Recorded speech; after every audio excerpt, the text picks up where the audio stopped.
বেদ কথাটা এসেছে বিদ ধাতু থেকে, অর্থ জানা। তাই বেদ মানেও জ্ঞান, বিদ্যা বা জানা। এই অর্থে বিশ্বদুনিয়ার যা কিছু জানা, যা কিছু অভিজ্ঞতা সবটাকেই বেদ বলা যেতে পারে। শুধু ঋগ্বেদ, যজুর্বেদ, সামবেদ ও অথর্ববেদ, এই 4 বেদের মধ্যেই বেদের বেদত্ব সীমিত নয়। বরং বলা যায় উক্ত বেদসাহিত্যগুলি তৎকালীন যুগের নানারকম সাংসারিক, সামাজিক, রাষ্ট্রিক চিত্র বিষয়ক। সেইজন্য ওই বেদসাহিত্যে আমরা যেমন পাই ভগবত উপাসনার কথা, তেমনি আবার পাই যুদ্ধবিগ্রহ, চৌর্য, দ্যুতক্রীড়া, নারীর অবমাননা, শারীরিক ও আত্মিক শক্তিসঞ্চয় প্রভৃতির বিশদ কাহিনী। কিন্তু একটা কথা মনে রাখতে হবে যে ওইসব কাহিনী শুধু শব্দবিন্যাসযোগে গঠিত কাহিনী মাত্রই নয়। ওগুলি মন্ত্র, সূক্ত প্রভৃতি নামে কথিত। কেন? কারণ বৈদিক মন্ত্রের রচয়িতা ঋষিগণ শুধুমাত্র কাহিনীকারী নন। তৎকালীন পারিবেশিক অবস্থা তাদের প্রাণে যেমনতরভাবে সৃষ্টি করেছে, সেই আবেগে অনুরণিত হয়ে তারা তাদের উপলব্ধ জ্ঞানরাশি বিবৃত করেছেন।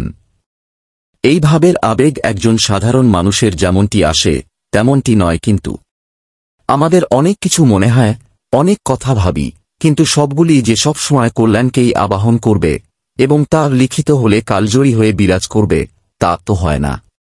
কিন্তু বৈদিক মন্ত্রগুলির সম্পূর্ণ অন্য ব্যাপার। তারা নিজেদের সৌন্দর্যে সুষমামণ্ডিত তো বটেই, উপরন্তু ওই মন্ত্রগুলির অন্তরস্থ সম্পদ সহস্র সহস্র বর্ষ পার হয়ে এসে আজও মানুষের মনে দোলা দেয়। আজও ঋগ্বেদের মন্ত্র পাঠ করে ভারতীয় আর্যদ্বীজ সাবিত্রী দীক্ষা গ্রহণ করেন, ঈশ্বর আরাধনা করেন, পাশ্চাত্য মনীষী শতমুখে তার শোভা বিশ্লেষণ করেন। এইখানেই বৈদিক মন্ত্রের মাহাত্ম্য। এই মন্ত্রস্থিত শব্দগুলিকে বলা হয়েছে বাক্, আর মন্ত্রদ্রষ্টা ঋষিদের বলা হয়েছে বচবিদক, অর্থাৎ ওই বাক্যে যারা জানেন। আবার বাক কথার মানে শব্দ। সর্বেষাং বেদানাং বাগে কায়নম। বৃহদারণ্যক উপনিষদ 2:4-11। বাকি সমস্ত বেদের একমাত্র গতি। তাই শব্দশাস্ত্রে সুপণ্ডিত যারা, তাদের বেদজ্ঞ বলা হয়। শুধু বেদের পঠন পাঠন করলেই বেদজ্ঞ হয় না। জনক একবার যাজ্ঞবল্ক্যকে জিজ্ঞাসা করেছিলেন, প্রজ্ঞা কাকে বলে? যাজ্ঞবল্ক্য উত্তর দিলেন, হে সম্রাট, বাকি প্রজ্ঞা অর্থাৎ প্রকৃত বচবিদ বা শব্দবিদ হলেই প্রাজ্ঞ হয়। আরও কথিত আছে শব্দ বাগেবসা। বৃহদারণ্যক উপনিষদ 1:5-3। অর্থাৎ শব্দরাশি বাকি, অন্য কিছু নয়। বেদের আর এক নাম আগম। বৈদিক মন্ত্রগুলি ঋষিরা সৃষ্টি করেননি। এগুলি তাদের কাছে প্রতিভাত হয়েছিল, এসেছিল ওই শব্দগুলি, তাই তার নাম আগম। সেইজন্য ঋষিগণ মন্ত্রস্রষ্টা নন, মন্ত্রদ্রষ্টা। জ্ঞান কখনোই সৃষ্টি করা যায় না। আর বেদ মানে যদি জ্ঞান হয়, তবে বেদের সৃষ্টিও কেউ করতে পারে না। জ্ঞান অর্জন করতে হয়। না জানাটা জানা হলে আমরা বলি জ্ঞান হল। মাধ্যাকর্ষণ শক্তি, যা ব্রহ্মাণ্ডে চিরকালই ছিল, এ যুগে বৈজ্ঞানিক নিউটনের নিকট তা প্রতিভাত হল। সেই অর্থে নিউটন মাধ্যাকর্ষণ শক্তির দ্রষ্টা, স্রষ্টা নন। অন্যান্য জানাও এমনি। মহাভারতের শান্তি পর্বে 207 অধ্যায়ে দিব্যজ্ঞানপ্রাপ্ত ভীষ্মের মুখে আমরা জানতে পারি, যুগ শেষে বেদগুলি অন্তর্হিত হয়ে যায়। তারপর বেদলাভার্থী ঋষিগণ স্বয়ম্ভূ কর্তৃক অনুজ্ঞাত হয়ে তপস্যা দ্বারা বেদরাশি লাভ করেন। কিন্তু সকলেই যে সর্ববেদে পারদর্শী হলেন, তা হয়তো নয়।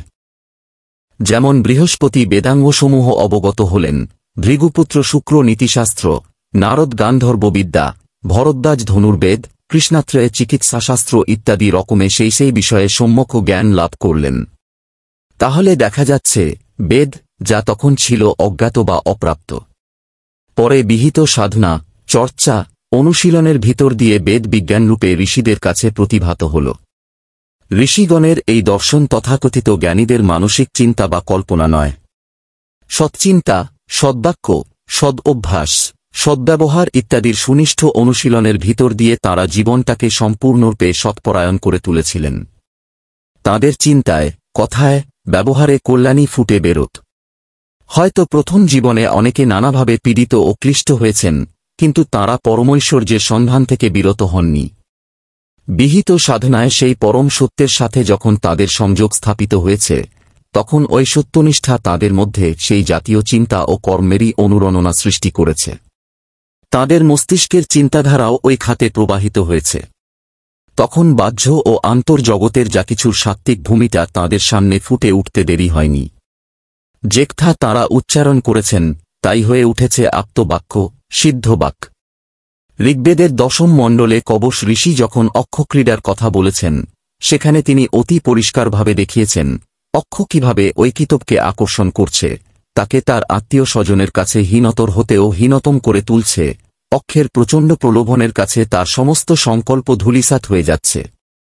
এই চিত্র অঙ্কনের ভিতর দিয়ে ঋষি অক্ষক্রীড়ার বিষময় কুফলটাই তুলে ধরেছেন, যাতে জনসাধারণ সাবধান হতে পারে এবং আর ও পথে কেউ না যায়।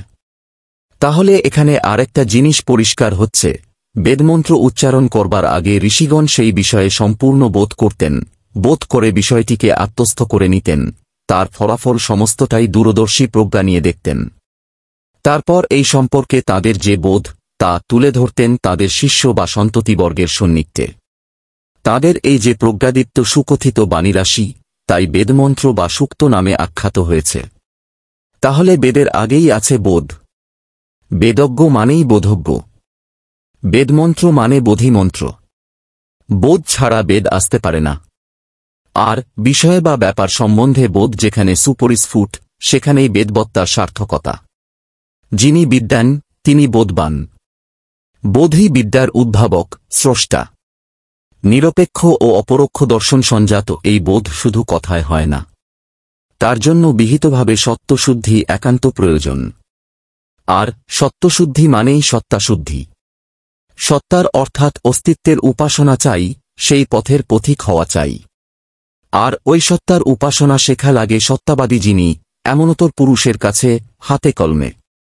একদিনেই কেউ ঋষি হননি। যিনি ঋষি তাকেও বাল্যকালে অন্য কোন ব্রহ্মবিদ ঋষির কাছে সবকিছু শিখতে হয়েছে, জানতে হয়েছে, তার নির্দেশ প্রতিপালনে অস্খলিতৎপর হয়ে চলতে হয়েছে। কারণ জ্ঞানলাভের প্রধান মর্কচিহ্ন হল বৃদ্ধোপসেবা। বৃদ্ধ অর্থাৎ জ্ঞানী যিনি, তাঁর সন্নিকটে উপনিষন্ন হয়ে তাঁর পরিচর্যার ভিতর দিয়েই জ্ঞানলাভ করতে হয়। সেই জন্য বেদবিদ্যাকে বলা হয় গুরুমুখী বিদ্যা। ব্রহ্মজ্ঞানের উপায় সম্বন্ধে শ্বেতকেতুর পিতা শ্বেতকেতুকে উপদেশ দিয়েছিলেন, আচার্যবান পুরুষই এই বিদ্যা অধিগত করতে পারেন। ছান্দোগ্যোপনিষদ্ 6:14-2। আরুণির গুরু ছিলেন আচার্য ধৌম্য। তখন বর্ষাকাল, খুব বৃষ্টি হয়েছে। ঋষি ধৌম্য আরুণিকে ডেকে বললেন, জমির আল ভেঙে জল বের হয়ে যাচ্ছে, তুমি গিয়ে জমির আল বেঁধে এসো। আরুণি মাঠে গেলেন জমির আল বাঁধতে। কিন্তু জলের কি তীব্র বেগ! কিছুতেই আরুণি আল বাঁধতে পারলেন না। কোন উপায় খুঁজে না পেয়ে অবশেষে নিজেই ভাঙ্গা আলের উপর শুয়ে পড়লেন। এভাবে জল বেরিয়ে যাওয়া বন্ধ হল। এদিকে দিন পেরিয়ে নামল সন্ধ্যা। ঋষি ধৌম্যের অন্য শিক্ষার্থীরা সব ফিরে এসেছেন, কিন্তু আরুণির দেখা নেই। চিন্তিত ঋষি ধৌম্য অবশেষে নিজেই আরুণির খোঁজে বের হলেন, সঙ্গে তার 2 শিষ্য উপমন্যু আর বেদ। জমির কাছে গিয়ে সকলে উচ্চস্বরে আরুণি আরুণি বলে ডাকতে লাগলেন। আচার্যের ডাক শুনে আরুণি বলল, গুরুদেব আমি জমির আলে শুয়ে আছি। তখন আচার্য বললেন, উঠে এসো। আরুণি গুরুর কাছে এসে তাকে প্রণাম করল।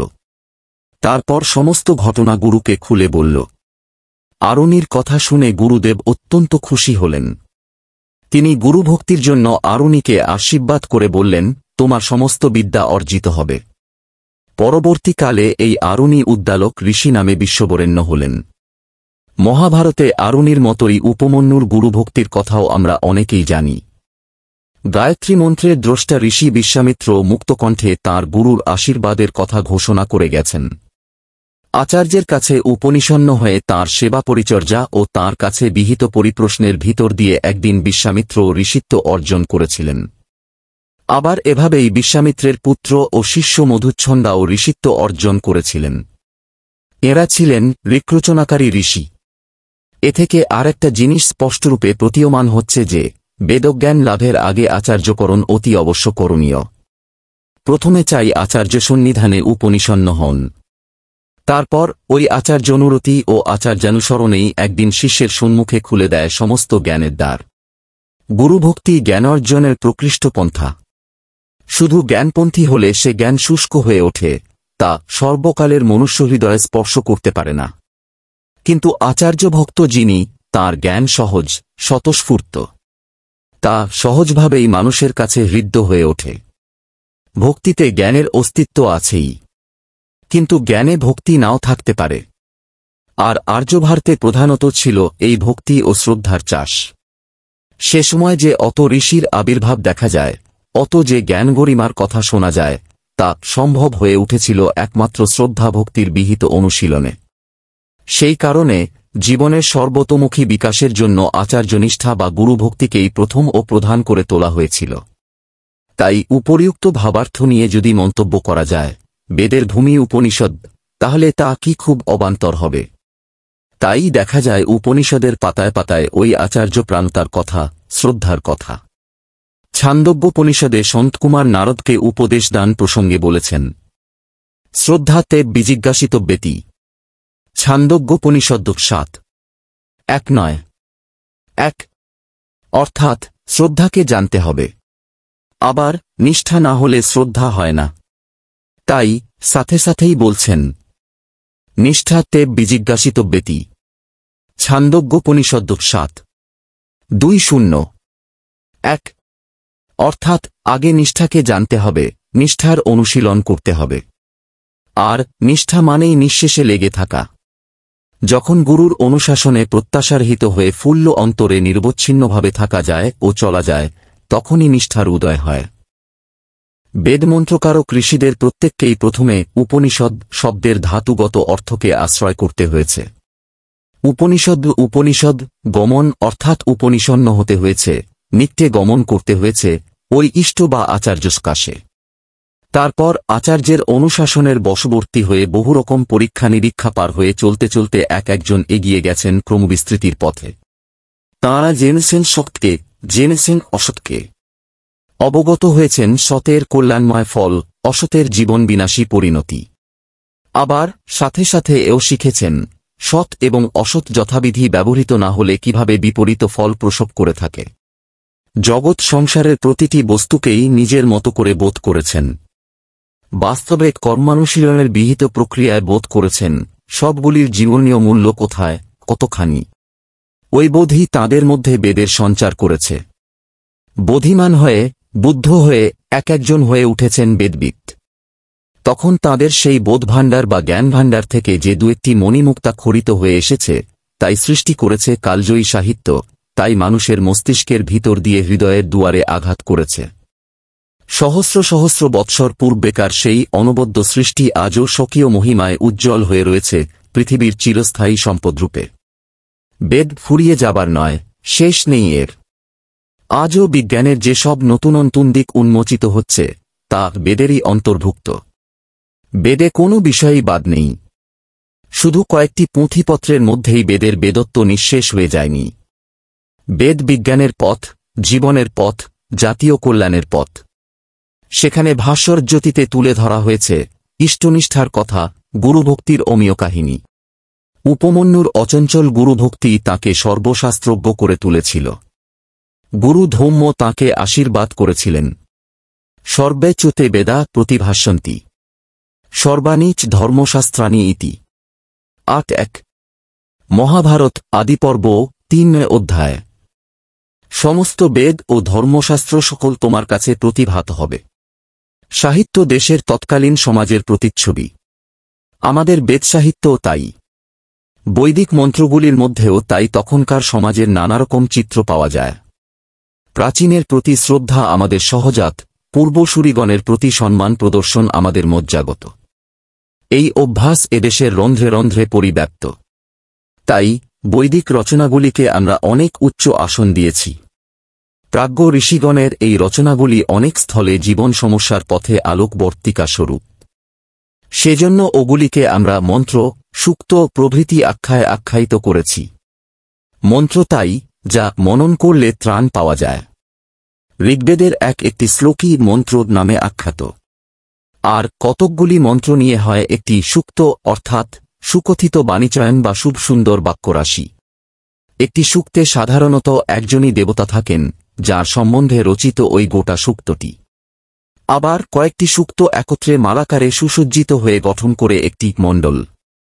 এক মণ্ডলে অনেক ঋষির রচনা থাকতে পারে অনেক দেবতা সম্বন্ধে। বেদে প্রধানত 7টি ছন্দ ব্যবহৃত হয়েছে: গায়ত্রী, উষ্ণিক, অনুষ্টুভ, বৃহতি, পঙ্ক্তি, ত্রিষ্টুভ ও জগতি। একটি সূক্তে একই রকম ছন্দ, কখনো বা রকমারি ছন্দ ব্যবহৃত হয়েছে। প্রতিটি সূক্ত পাঠকালেই 4টি জিনিস অবশ্য জ্ঞাতব্য: দেবতা, ঋষি, ছন্দ এবং বিনিয়োগ। ঋক্রচয়িতাকে জানতে হবে তিনি কার বা কিসের সম্বন্ধে বলছেন, বক্তব্যে তিনি কোন ছন্দ আশ্রয় করেছেন এবং যাজ্ঞিক কোন ক্রিয়ায় এর বিনিয়োগ করেছেন।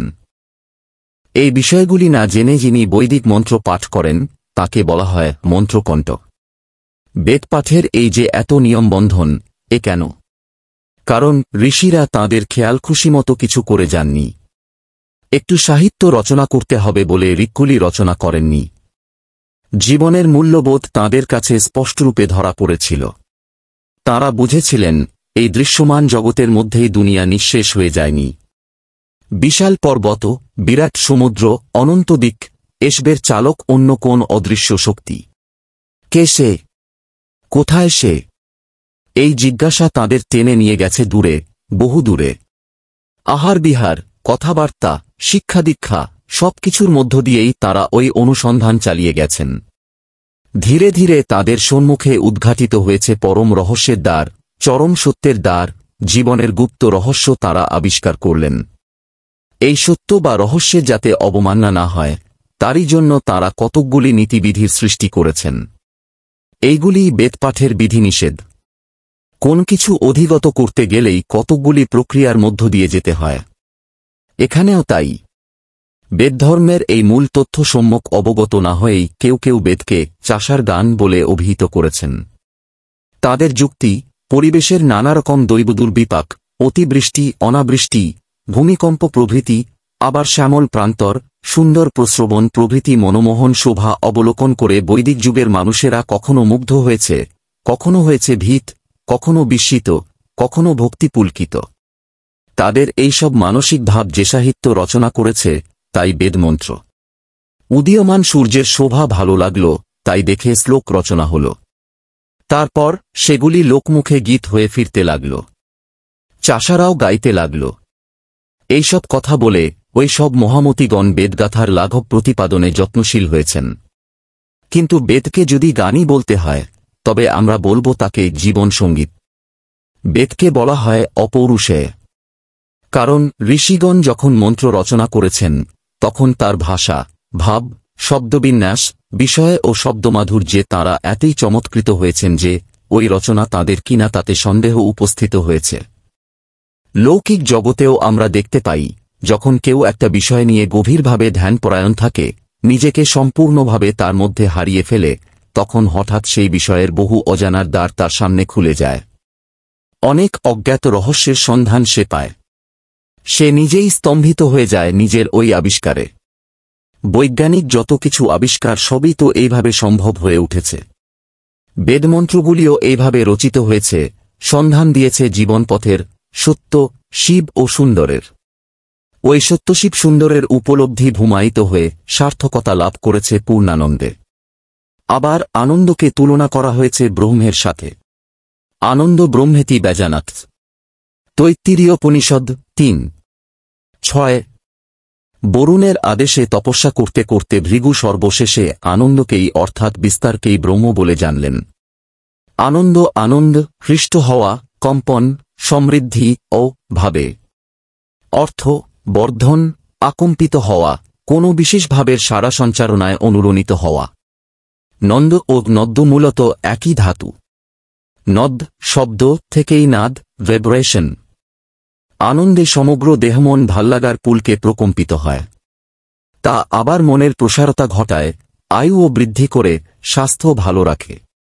তাই আনন্দ, সেই আনন্দের সংবাদ আছে বেদের প্রতিটি মণ্ডলে, প্রতিটি সূক্তে। সেখানে রয়েছে জয়লাভের কথা, ভক্তির কথা, তপস্যার কথা, শতায়ুলাভের কথা। আনন্দ আমাদের ক্রমবিস্তারের পথে নিয়ে যায়। তারই বাণী খুঁজে পাওয়া যাবে বেদবাণীতে।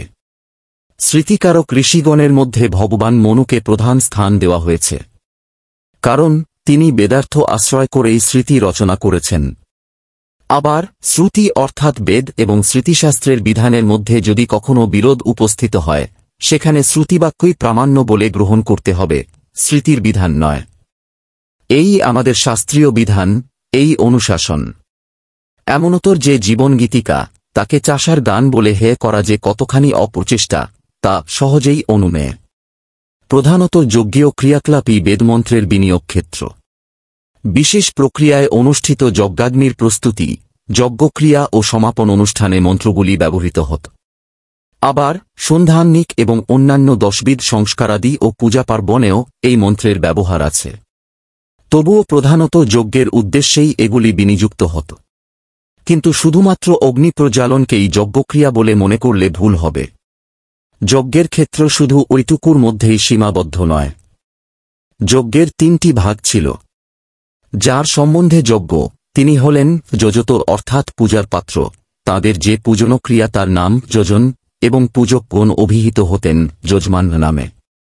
মানুষ যখন সত্যকে আশ্রয় করে জীবনে তন্ময় হয়ে চলে, আচার্যনিষ্ঠাই যখন হয় তার জীবনের মেরুভূমি, তখন সে অহরহই করে চলে ওই যজ্ঞ বা যজনক্রিয়া। তার চলাফেরা, কাজকর্ম, খাওয়া দাওয়া সবকিছুর মধ্যেই থাকে তার আচার্যকে পরিতৃপ্ত করে চলা। তাঁরই স্বার্থপূরণে তার যা কিছু কর্মরাজি বিনিযুক্ত হয়, তিনিই হয়ে ওঠেন তার যজত। আর নিজে সে হয় সুকর্মশীল যজমান। যজ্ঞ শব্দের যোদ্ধাতুর একটি অর্থ হল সঙ্গতিকরণ। ইষ্টে নিবেদিত প্রাণ যজমান তার প্রতিটি পদক্ষেপেই সঙ্গতি নিয়ে চলতে থাকে। তার কাছে নিরর্থক বলে কিছু থাকে না।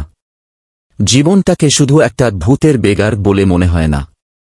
সবকিছুর মধ্যেই সে খুঁজে পায় একটা সার্থক সঙ্গতি। সহস্র অশ্বমেধ যজ্ঞেও যা পাওয়া যায় না, সেই বিষ্ণুর পরম পদ তখন তার অধিগত হয়। মহাভারত, ভীষ্মপর্ব 205 অধ্যায়।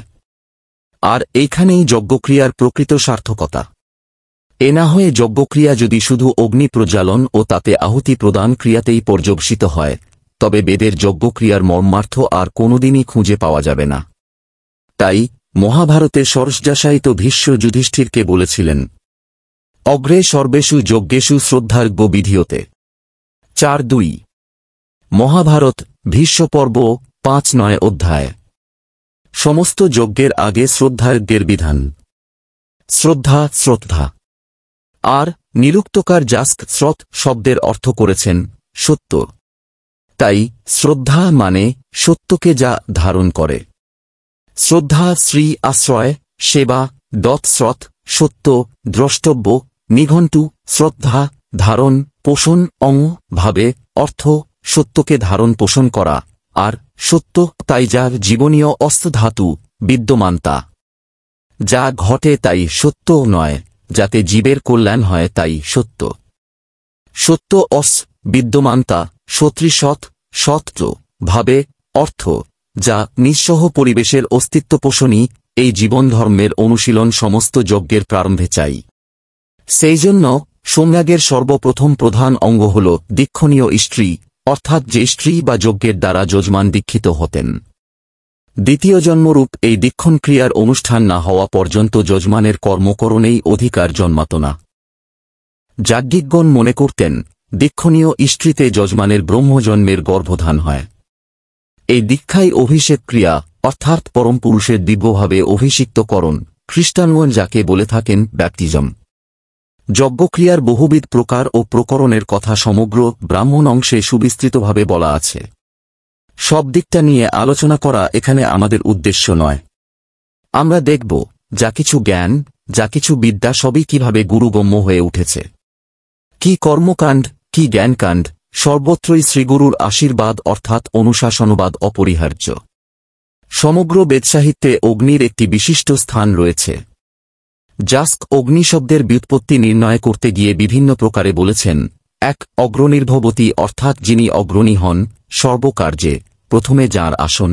2 অগ্রং যজ্ঞেষু প্রণীয়তে অর্থাৎ যজ্ঞে সর্বপ্রথম যাকে প্রণয়ন করা হয়, প্রথমে যিনি গ্রহণীয়। 3 অঙ্গং নয়তি সন্ন্যম মানো, অর্থাৎ যার সম্মুখে সমস্ত অঙ্গ প্রত্যঙ্গকে নীত ও নত করানো হয়। প্রশ্ন করি, এমনতর বর্ণিত সেই অগ্নিকে যাকে প্রথমে বরণ করা হচ্ছে, যার আসন সর্বাগ্রে স্থিরীকৃত হয়েছে। অগ্নি সম্বন্ধে ঐতরেয় ব্রাহ্মণ বলেছেন, অগ্নির্মুখং প্রথম দেবতানাম। 1-4 তিনি দেবগণের প্রথম মুখ স্বরূপ।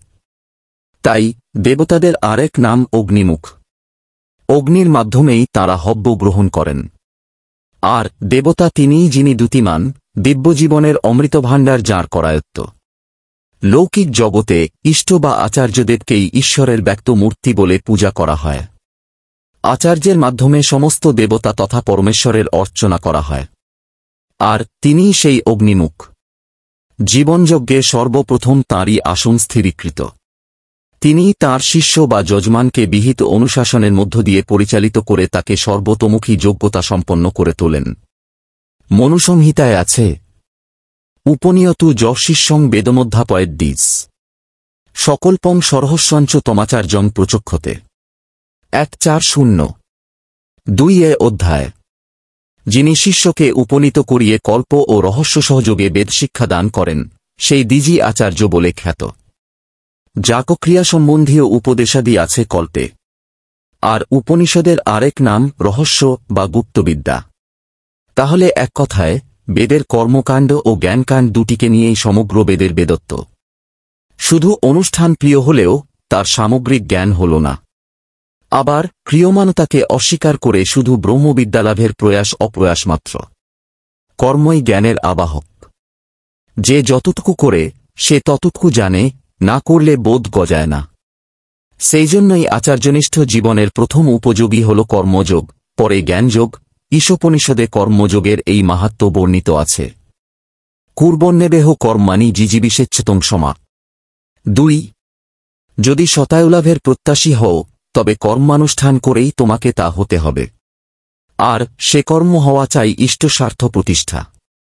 তাই গীতায় ভগবান শ্রীকৃষ্ণ অর্জুনকে বলেছেন, মৎকর্মকৃত মৎপরম হওয়ার জন্য। ওই ইষ্টকর্মই যেন জীবনে প্রথম ও প্রধান হয়ে চলতে থাকে। ব্যষ্টি জীবনে ওই নিষ্ঠা, কর্ম ও জ্ঞানের এই সুদৃঢ় ইমারত গঠনে সহায়তা করেন আচার্যদেব। পিতামাতা জীবনের প্রথম গুরু। কিন্তু তাঁদের কাছেও যা মেলে না, সেই ব্রহ্মবিদ্যা পাওয়া যায় ব্রহ্মবিদ আচার্য বা সদ্গুরুর সন্নিধানে। তাই আচার্যই জীবনের প্রথম উপাস্য। ওই ব্রহ্মবিদ্যা শিষ্য পরম্পরায় সঞ্চারিত হয়ে থাকে এক হতে অন্যে।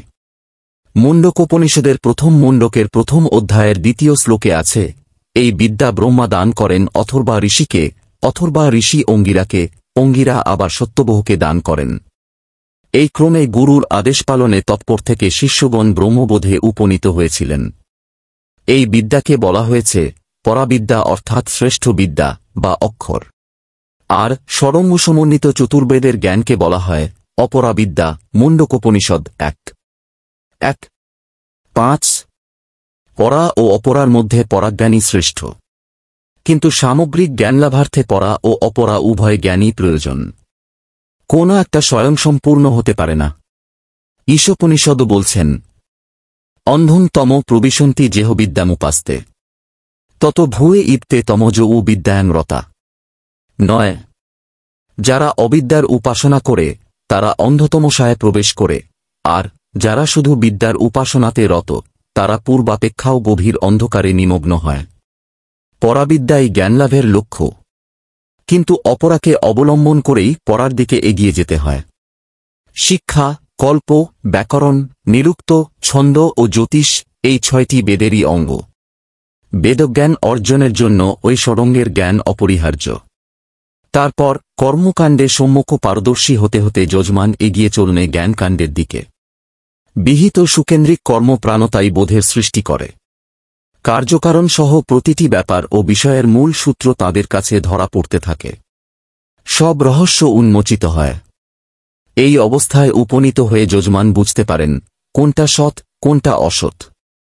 সৎকে জীবনে গ্রহণ করে অসৎকে বর্জন করার বিধি সম্যক জ্ঞানলাভের ভিতর দিয়েই সম্ভব। আর জীবন ধারণের পক্ষে তা একান্ত প্রয়োজন। খারাপটা আমরা কখনো চাই না, ভালটাই চাই। আর সেই বোধ দান করে বেদ। মহাপণ্ডিত মাধ্বাচার্য তাঁর বেদার্থ প্রকাশে লিখেছেন, ইষ্ট প্রাপ্তনিষ্ঠ পরিহারায়র লৌকিকমুপায়ঞ্জ গ্রন্থ বেদায়তীশ বেদত।